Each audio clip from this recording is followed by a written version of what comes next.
The 11th Pymetric game is the Tower game, based on the classic game Towers of Hanoi. This game is measuring two vital traits in the workplace: planning and mental agility. The game has three tower slots, filled with differently colored discs stacked on top of each other. You were presented with a target image, showing one of the three tower slots with all the colored discs stacked in a specific order. Your goal is to match the target image in as few moves as possible within the 2 minute time frame. A few things prior to playing. Firstly, you can only move the top disk on any tower slot. Secondly, a common mistake is that people put the disks in the right order on the wrong tower slot. So make sure you double check as it will ruin your score. And thirdly, this isn't a game of trial and error. Take the time to strategize before you move any disks. You do have the option to undo a mistake, but it counts as a move, lowering your overall score. As mentioned, this game is assessing planning and mental agility, both key aspects of problem solving. Planning is measured by the time till you start moving disks and the number of moves you make. Mental agility is measured by how quickly you come up with a strategy and how long it took you to implement and complete the task.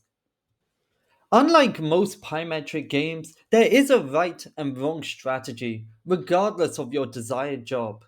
In every job, strategic planning and mental agility are positive traits that you need to demonstrate here. The right strategy shows effective planning. You avoid unnecessary moves.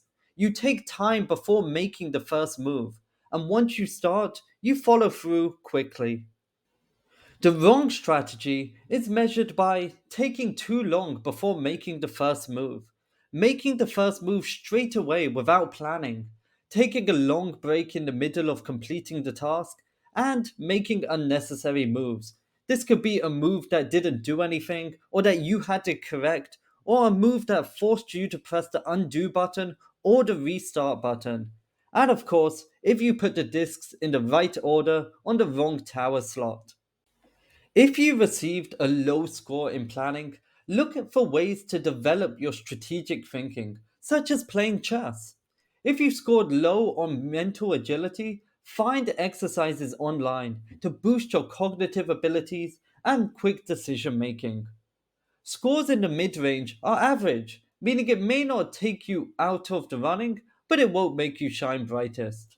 You may want to find more challenging games to practice on to increase your skill and confidence. People scoring highly tend to succeed at complex problem solving and tasks, and a similar mental agility score shows efficient adaptability. This may seem like a simple classic game, but the planning and mental agility skills being tested are key components in many, if not all, professional settings. So, improving these traits can enhance your overall employment regardless of your desired job. And remember, these games on iPrep are here to help you understand your gifts and identify areas to focus on growing, better equipping you in your career goals.